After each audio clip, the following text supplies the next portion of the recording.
क्या नवाज शरीफ साहब की यकीन दहानी के बाद रहमान मान जाएंगे, हाँ या नहीं के ऑप्शन है सबके पास। भट्टी साहब आपसे आगाज करते हैं। जेल भरो तहरीक पे तो बाद में जाते हैं, पहले आपने एक पेश गोई की थी और आपने कहा बड़े राब्ते शाब्ते हो रहे हैं, तो ये वही राब्ता है जिसके बारे में आपने कहा था और कुछ और भी हमें बताएं। मैडम शेख, सबसे पहले तो मुबारक हो लफ्ज़ धूम धड़क्के पर। बहुत खूबसूरत लफ्ज़ बड़े अरसे बाद आपने इस्तेमाल किया और भरपूर अपोजिशन करेंगे और मुवक्कफ़ की नफ़ी। तो आज आपकी ज़ुबान से हमें पता चला कि मियां मोहम्मद नवाज शरीफ साहब का भी कोई मुवक्कफ़ है। अच्छा, अब ये आपको वो कहानी तो मैं सुना चुका हूँ कि मियां मोहम्मद नवाज शरीफ साहब अब ये गुड कप बैड कप खेल रहे हैं, ये एक अलहदा बात है। लेकिन वो उन्होंने जब आखिरी मर्तबा पिछले दिनों मौलाना साहब ने उनको फ़ोन किया और कहा कि आपकी जमात तो हुकूमत के बिलों की हिमायत करने जा रही है, आप हुकूमत के साथ हैं, तो फिर उन्होंने शाहिद खान अब्बासी साहब को SMS किया। शाहिद खान अब्बासी साहब उन पर अमल ना कर सके। फिर वो उसके बाद उन्होंने कहा कि मियाँ साहब नाराज हुए और उन्होंने कहा कि आगे नहीं, की स्टोरी सुनाना भट्टी साहब, क्या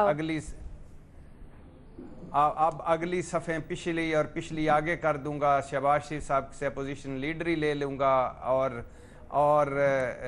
अब तमाम पार्टी इंतज़ामात अपने पास ले लूँ।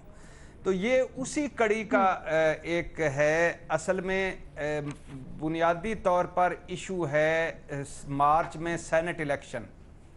उससे पहले जमा तफरीक करना चाहते हैं और चीज़ें करना चाहते हैं, लेकिन उसके साथ साथ आप एक और देखिएगा कि एक है सेनेट इलेक्शंस।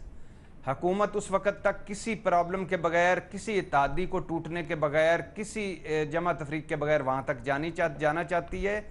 और जब भी किसी कोर्ट में ये होता है, बात होती है कि मियाँ साहब की तो ज़मानत गैर मुअस्सर हो गई, मियाँ साहब तो इश्तिहारी हो चुके, या जाते हुए हमसे इजाज़त नहीं ली, या सरेंडर नहीं किया, या वकला उनकी दरख्वास्त को काबिल समाअत नहीं कह सके बना सके, या कोई भी केस नया शुरू होता है तो नवाज शरीफ साहब, मरियम नवाज साहबा मुलाकातें सियासी शुरू कर देते हैं और धूम धड़क्के शुरू कर देते हैं और मौलाना साहब को यकीन दहानी कराना शुरू कर देते हैं कि घबराना नहीं, असी थोड़े नाल हां।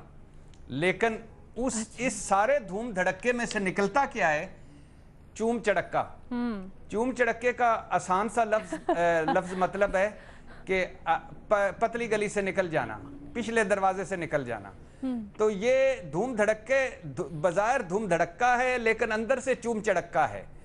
तो और चूम चड़क्का इसलिए है कि अपने वो केस बचाने हैं और थोड़ा सा हरारत बुलंद करनी है।